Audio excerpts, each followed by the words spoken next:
The year is 1942. The Pacific Ocean stretches out, a vast and seemingly endless blue canvas. Suddenly, a deafening explosion shatters the calm. A warship, a marvel of modern engineering, is torn apart by an enemy torpedo. Fire rages, and thick black smoke billows into the sky. Sky darkens amidst the chaos. They scramble their world of steel and steam, now a sinking wreck. They leap into the unforgiving water, clinging to debris and whatever floats. Their advanced tools, compasses, radios, and charts, are gone, swallowed by the deep. All that remains are small life rafts, bobbing like lonely corks on the immense, indifferent ocean. The modern world has failed them completely and utterly. Now they are stranded. The sun beats down without mercy, and the nights bring a chilling cold that seeps into their bones. Days blur into a monotonous cycle of hope and despair. The sailors, trained for modern warfare, find themselves utterly unprepared for this primal struggle. They are surrounded by water, yet they have none to drink. The sea is full of life, yet they have no means to catch it. They are lost, with no land in sight, and no way to know which direction to paddle. Their survival no longer depends on the machines they once trusted, but on something far older, something almost forgotten by their generation. This is a scene that played out many times during the great wars of the 20th century. Men who had put their faith in technology were suddenly cast back in time. They were forced to face the same challenges that sailors had faced for thousands of years. The ocean, which had been tamed by maps and engines, revealed its true wild nature once more. It was a humbling and terrifying experience. The initial shock gives way to a grim reality. Without the tools of their time, they are as vulnerable as the earliest humans who first dared to venture away from the shore, armed with little more than courage and their own senses. Their journey becomes a desperate test of human endurance and ingenuity. The horizon offers no clues, just an unbroken line separating sea and sky. The silence is profound, broken only by the gentle lapping of waves against their raft and the cries of distant seabirds. For these men, the path to survival would not be found in a manual or taught in a naval academy. It would have to be rediscovered from the faint echoes of the past, from the ancient knowledge that flows like a hidden current beneath the surface of the modern world. They must learn to see the ocean not as an obstacle, but as their ancestors did, as a living entity full of signs and secrets. To stay alive, these stranded sailors had to reach back in time. They had to tap into a wisdom that was thousands of years old. This was the knowledge of the first great ocean explorers, the Polynesians, the Vikings, and the Arab traders. These ancient mariners had no GPS, no satellite phones, no advanced instruments. They navigated the world's oceans using only their deep understanding of nature. They could read the stars, feel the direction of the ocean swells, and interpret the flight patterns of birds. Their survival depended entirely on their connection to the world around them, a skill that had been largely lost to the age of machines. The Polynesians were perhaps the greatest of these navigators. They settled the vast expanse of the Pacific, island hopping across thousands of miles of open water in their outrigger canoes. They created intricate stick charts, not to map land, but to map the ocean itself. These charts showed how islands disrupt the patterns of waves and currents. A skilled navigator could feel these subtle changes in the movement of their canoe, allowing them to sense an island long before they could see it. This was a science born of pure observation, passed down from one generation to the next through stories, chants, and intense training. Similarly, the Vikings, sailing their formidable longships, crossed the treacherous North Atlantic. They followed the sun and the stars, but they also followed living signposts. They watched for the appearance of seabirds that were known to stay close to land, like puffins and guillemots. They observed the color of the water and the types of clouds that form over land masses. The Arabs, who dominated the trade routes of the Indian Ocean, developed sophisticated techniques for using the stars. They perfected instruments like the astrolabe to measure their latitude, but their knowledge was also deeply rooted in observing the seasonal monsoon winds that dictated their voyages.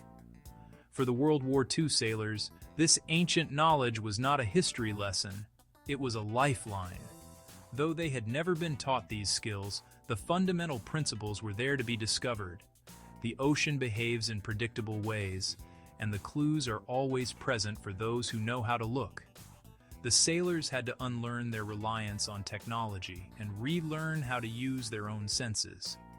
They had to become students of the sea, just as the Polynesians and Vikings had been centuries before them.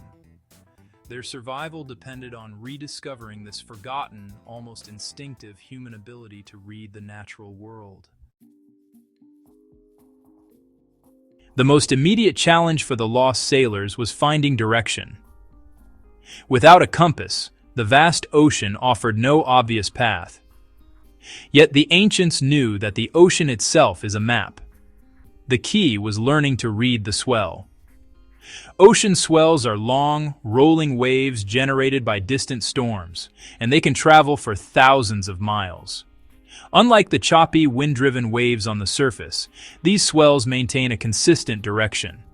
By carefully observing the direction from which these long, steady waves were coming, a sailor could hold a steady course. At night, they could feel the rhythm of the swell against the hull of their raft, a constant, gentle push guiding them through the darkness. Fresh water was another critical problem. Surrounded by an ocean of salt water, dehydration was a constant threat. Here again, nature provided clues.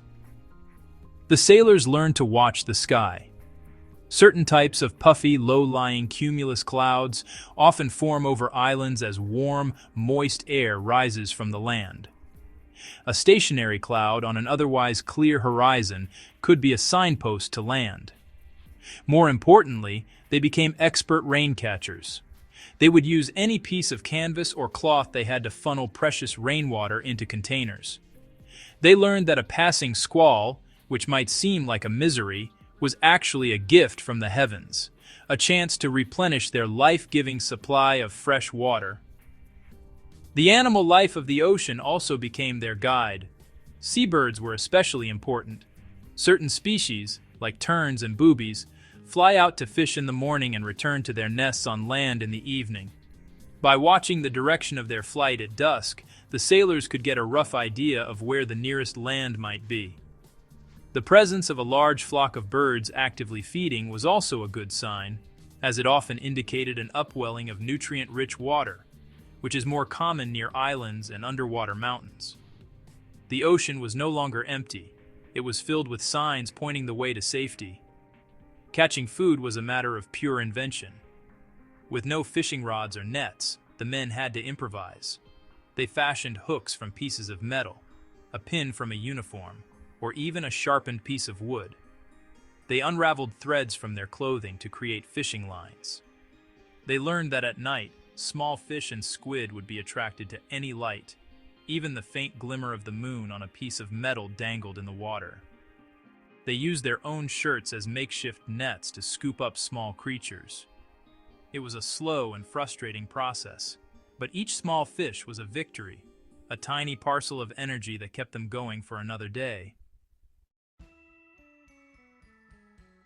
The life rafts themselves were miracles of survival, but they were not indestructible. Constant exposure to the sun, salt, and battering waves took its toll. The rubber would perish, seams would leak, and wooden components would splinter. Here, the sailors had to become amateur boat builders, drawing on principles that were as old as seafaring itself. Ancient shipwrights, from the Egyptians to the Vikings, knew that a vessel's strength came from flexibility, not just rigidity. They built ships that could bend and flex with the motion of the waves, rather than fighting against them. This ancient wisdom became crucial for raft repairs. For example, when a leak appeared, the sailors couldn't simply weld it shut. They had to use ingenuity. They would chew on pieces of cloth or their own clothing to create a pulpy mash, which they could then stuff into small holes. This material, once saturated with water, would swell up and form a temporary but effective seal.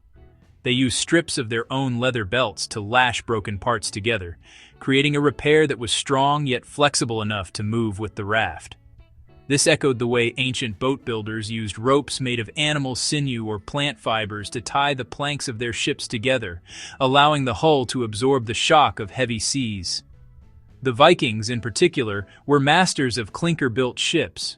Their longships were constructed with overlapping planks held together with iron rivets. This design made the hull incredibly strong, but also light and flexible, allowing it to ride over the waves rather than crashing through them. While the sailors' rafts were made of rubber and canvas, the principle remained the same. They had to ensure their small craft could adapt to the ocean's power. They learned to distribute their weight evenly and to work with the motion of the sea, not against it, to prevent their fragile home from being torn apart by the relentless forces of nature. These acts of repair were more than just practical fixes. They were a profound connection to a long line of seafarers. Every knot tied, every patch applied, was an echo of a technique perfected centuries ago. The knowledge was not learned from a book, but through necessity. The materials were different, rubber instead of wood, cloth instead of animal hide. But the fundamental challenge was the same: how to keep a vessel afloat in a hostile environment. The sailors were, in essence, rediscovering the core principles of naval architecture, proving that the basic secrets of building for survival at sea are truly timeless. The incredible survival stories from World War II served as a powerful reminder. They showed that when modern technology fails, ancient knowledge can mean the difference between life and death. For a time, it seemed this wisdom might be lost forever as we became more and more dependent on machines. However, a quiet renaissance has been taking place. Modern sailors, rescuers, and maritime organizations are once again looking to the past. They are actively studying and teaching these old techniques, recognizing their immense value in a world where GPS can fail and batteries can die. The lessons of the past are not being forgotten, they are being integrated. Today, elite naval units and Coast Guard teams around the world are trained in celestial navigation, using the sun, moon, and stars to find their position. They are taught how to read the waves, how to predict weather from cloud formations, and how to find food and water in a survival situation. This is not about abandoning technology, but about creating resilience. A truly skilled modern navigator has a foot in both worlds. They can use the most advanced satellite systems, but they are also comfortable steering a course by the North Star if all their electronics go dark. It is about having a backup plan that has been tested for thousands of years. This knowledge is not just for professional sailors or military personnel. It is valuable for anyone who spends time on the water, from weekend yachters to deep-sea fishermen. Understanding the basics of how to find direction without a compass, or how to signal for help using natural materials, is a fundamental safety skill. It fosters a deeper respect for the ocean and a greater awareness of the environment. It transforms a person from a passive passenger, reliant on gadgets, into an active and engaged participant in their own journey. It builds confidence and self-reliance, qualities that are just as important on land as they are at sea. In the end, the story of the stranded sailors is a testament to human adaptability. It shows that our most powerful tool has always been our own mind, and our ability to observe, learn, and adapt. The ancient ways of the Polynesians, Vikings, and Arabs are not relics of a bygone era. They are a timeless library of survival knowledge, written in the patterns of the waves, the flight of birds, and the movement of the stars. By learning to read this library, we honor the ingenuity of our ancestors and ensure that we are better prepared for whatever challenges the great, beautiful, and unforgiving ocean may present to us.